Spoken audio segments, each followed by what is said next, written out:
get up, I always do. I never think, I always do. Hey crew, so it's been a long time since I filmed a video at all, and I just wanted to come on here and share with you guys my story and kind of what happened and what led up to surgery and all of that good stuff, my diagnosis and all that. And also I wanted to say really quick before I get into the video, thank you to everyone that was thinking about me, who prayed for me, who I was in their thoughts, and those of you who checked on me. Thank you so much. That's like so sweet. I was getting messages from you guys and just seeing how I was doing and making sure I was all good. So that was really sweet of you guys and I appreciate it. So thank you so much for that. And I just want to say thank you before I get into the video. So now I'm gonna get into the video. So I'm gonna start off from the beginning. So if you guys are new to my channel, welcome. If this is your first video seeing me because of the Graves' disease and whatnot, I hope you stay. We're a family channel. Usually it doesn't revolve around this, but yeah, so we're a family channel. Anyways, so starting from the beginning, I had my last son. He is now 8 months, and at the end of my pregnancy, they were, I know I put up videos about this, they were letting me know that like his growth wasn't like correct. Like he wasn't growing right, and that he was a little bit small, and my placenta was deteriorating, and like all of this stuff that was like really odd because we hadn't experienced anything like that before. And so I was a little concerned about that. And then at the end of my pregnancy, bless you, it got really bad. My heart rate was like in the 200. It was like really high. I was obviously not well. So we had to induce and take him out right at 37 weeks. I did deliver him naturally, but we did get induced at 37 weeks. And he came out, he was healthy, he's perfect, he has no health problems. But I'm telling you this just because it'll tie in later on. Anyway, so my heart rate, that's why I was induced. Now, right after I had the baby, they thought it was because they needed to take the placenta out, and that's what was causing me to have high heart rate. Also, while I was there, they did the 24-hour urine hold or whatever, and it came back that I had preeclampsia, which is really odd because I did not have high blood pressure at all. My blood pressure was perfectly normal. The only thing that was high was my heart rate. So she didn't really understand why, but whatever. At that moment, we didn't really need to understand. We just got the baby out, got him to safety, and we were all good. So fast forward a little bit, all symptoms went away when the baby came out. My heart rate went back down. I felt, you know, postpartum. And then I started to have like this really bad pain in the middle of my stomach. I know I talked about this in like certain videos. I would talk to you guys and tell you guys certain things. So my stomach pain, I didn't know what it was from. I still don't know what it was from. I don't know if it was related or not. But we couldn't figure out why. They just gave me like some medicine for it, and it seemed to help. And then so I went through like an episode of that, and then after that I felt better to an extent. I got really bad like postpartum depression and anxiety, like really bad. It was not normal for me to have that kind of stuff because I never usually have that after my kids. This is my 4th baby and 5th pregnancy, and I had never experienced postpartum before. So I thought it was a little odd for me, the way it was like presenting itself, but I just thought, you know, this is postpartum, and oh well. So I got like really bad there for a while. My anxiety like was really bad. I didn't want anybody to hold the baby. I wanted to just be me. I couldn't like let anybody else hold him, feed him, nothing. It had to be solely me. And I just had like really bad, like, I don't know, just weird. Like I just felt terrible and whatever. So fast forward a little bit, had another stomach episode where it started hurting really bad again, and I was like, what the heck? So that's when I started going to the doctor, and I told her, you know, I had this pain, and from there she said, oh, I'm gonna run allergy testing because maybe the allergy testing, maybe it's something you're eating. So I said okay. So she ran like a huge allergy panel and told me that that's probably allergies, because I do have a lot of allergies, but I've had allergies since I was born, so it's not like something new to me. I just stay away from what I can't eat. As you guys know, I'm highly allergic to eggs. Can't eat it because I get my throat closed. Anyways, so I'm going into too much detail. Anyway, so from there, I went home and I said, okay, well, you know, she gave me some Zantac to take and that did help. So then from there, I went back to her because, lo and behold, my heart rate went back up and I started feeling really bad. It was like my heart was racing, which it was. Resting, my heart rate was about like 120. That's like the lowest it would go. It wouldn't come down from there. And that was, I'm talking like sitting down doing absolutely nothing. When I got up, it went up to like 190. So it was really bad. I went straight back to her and I told her, listen, I can't like function like this. I have 4 kids. I need to be able to get up and do stuff. You know, and she was like, oh, rest assured, it's allergies. This is all related to allergies. I've seen it before. This is allergies. Don't worry about it. I was like, I've never heard of allergies causing high heart rate, but okay. You know, she's a doctor. What can I do? So I did ask her if she could refer me to a cardiologist so that I could at least get my heart checked on and make sure I was okay. She also failed, that was my annual checkup. She also failed to run any other type of blood work, like a normal CBC or anything like that, which if she would have ran, she would have seen that my numbers were off. So we'll leave it at that. And also, she didn't care that I had lost, I think it was like 8 pounds in the 2 weeks. And I guess to her, she didn't seem that as alarming. So whatever.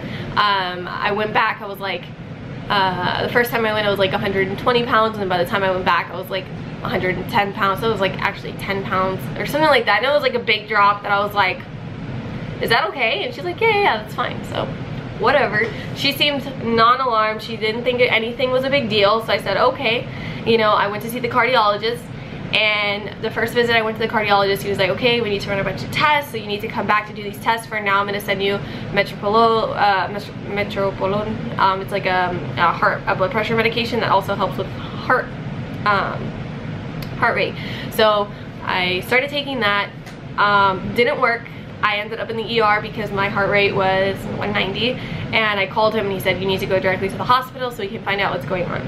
So I went to the hospital, and sure enough, they got me in there and they're like, okay. So they started running a bunch of tests, and blood work came back that my thyroid was completely off. My numbers were so bad.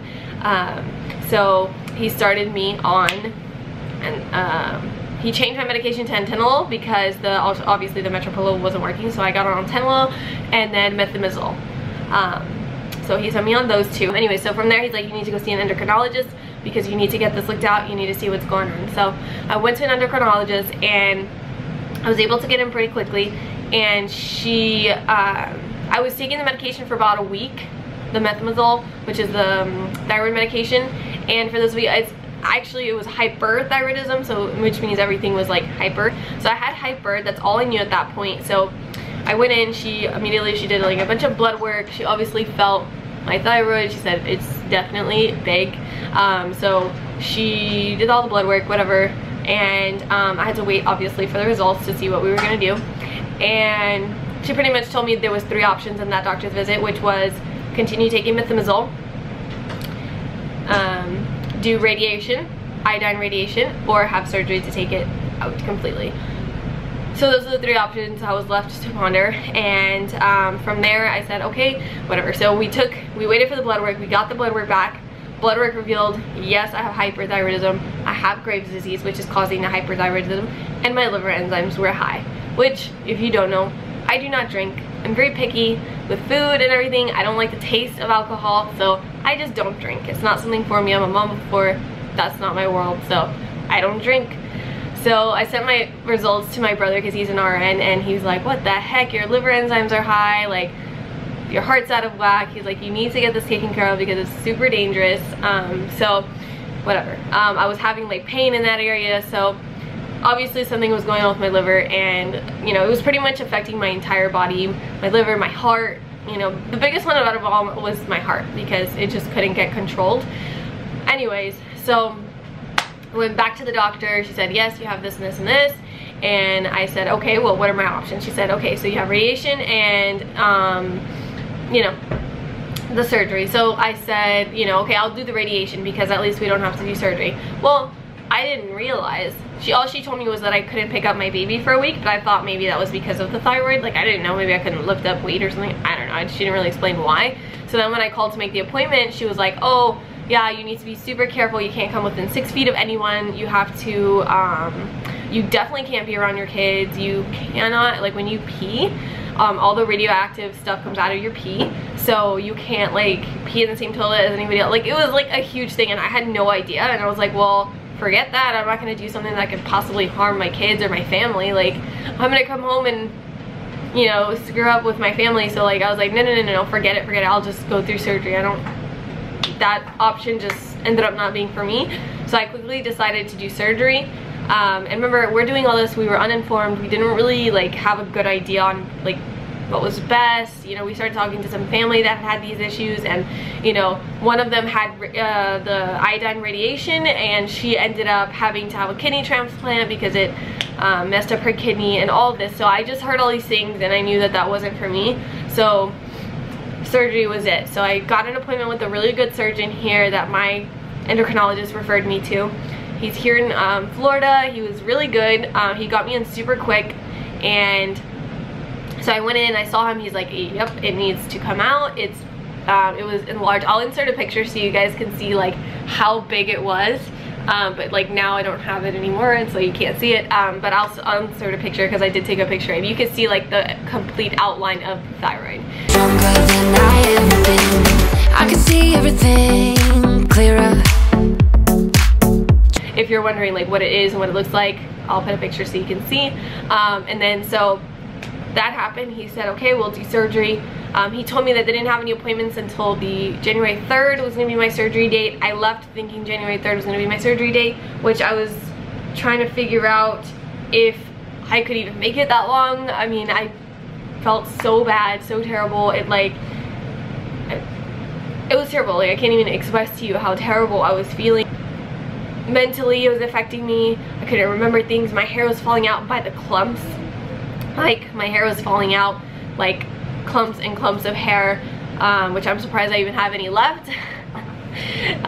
But yeah, it was like affecting me in every which way. So from there, I said, okay, let's do the surgery, whatever. So I got in the car, I was on my way home. I was kind of disappointed that I had to wait until the 3rd just because of how terrible I was feeling. But I said, okay, you know, what can I do? He's a surgeon, you know, whatever. So from there, I went home, and then I got a call from his assistant letting me know that there had been a cancellation and that they could see me on the 13th to have the surgery. I was like, I started crying. I was, you know, like, thank you so much. Yes, I'll be there Thursday, whatever. I mean, the 13th, whatever day, I'll be there. So I got in the next, that was the following week after I had seen the surgeon. So I only had to make it through half of another week and I would have gotten the surgery. So it was like great news for me. So I went home and I started taking, I had a hard time finding this iodine medication that you had to take to help because when you have Graves' disease, your thyroid it's really weak, so it tends to bleed a lot. So that's a risk of surgery. So I got on the iodine medication, and I had to be on that, you know, up until the surgery date. It was just like these drops that you put in your water, and then like 4 times a day or whatever it was. And then so I took that until day of surgery. And yeah, so I'll probably make like a surgery video separately because this is already 15 minutes long and I don't want to bore you guys anymore. But you know, this is my story. This doesn't mean that this is gonna happen to you if you have this, but this is just what happened to me. Some symptoms you can look out for. The postpartum thing, I'm not sure if it was postpartum depression or if it was the Graves' disease, because Graves' disease can change, it can make you depressed, it can give you anxiety, so it can give you all of those things. And since I had never experienced that postpartum before, I think it was more the Graves' disease. Also irregular period, also my eye, I started to have vision issues. I forgot to mention that. My vision started going in and out of my right eye, and when I went to the surgeon, he did notice that my eye was starting to protrude out, which means it was, my muscles were swelling, which was constricting my eye. I'm telling you guys, like, it was affecting me so bad. So literally my brain, I couldn't think straight. Like, it completely changed my entire personality. I'm not a worried person. I have like, I'm carefree, I'm strong, I'm like strong minded. Like, I don't get bothered easily by things. It doesn't make me upset. And this had just like completely altered my personality. Like, it changed how I acted, it changed how I felt. It's affecting my personality and affecting like I would get overwhelmed over nothing, like just having to feed all 4 kids. I was like, oh my god, what am I gonna do? Like, it's like, this is the most ridiculous thing in the world, which I do without a problem on a daily basis. So it was just really overwhelming and really just a bad feeling, just terrible, terrible, terrible. So I'm so happy and so grateful. I didn't know, honestly, if I was gonna be able to celebrate Christmas with my kids or anything. I was, you know, up in the air. I was worried that my heart was gonna crap out on me, like so many things. And you know, I'm grateful to be able to be here and see my kids grow up. And I was actually worried, you know, so I'm really happy to be here, and I'm really happy to get to see them open all their Christmas presents, and I got to, you know, enjoy Christmas with my family. And this Christmas was even more special than any other Christmas just because of that, you know. So that is my hyperthyroidism Graves' disease story. And if you guys have any questions or want more details, you can leave me comments, and I'll be more than happy to answer them. I want to do a Q&A soon, so leave your questions down below. And also I'm going to be doing like a surgery video, like going into surgery. I took some pictures and like a little bit of clips and stuff like that, so I'll definitely share that with you guys. And I'm gonna start I'm gonna set a schedule for my upload. I haven't decided on a day yet, but I'm gonna just try to at least commit to once a week so that I consistently post once a week. And now that things are getting better, of course, crazy life is still crazy with 4 kids and homeschooling and all that, but now that I'm better, I feel like I can take on everything. And yeah, so I'm gonna do my best to set one day at least a week to upload consistently on that day of the week every week.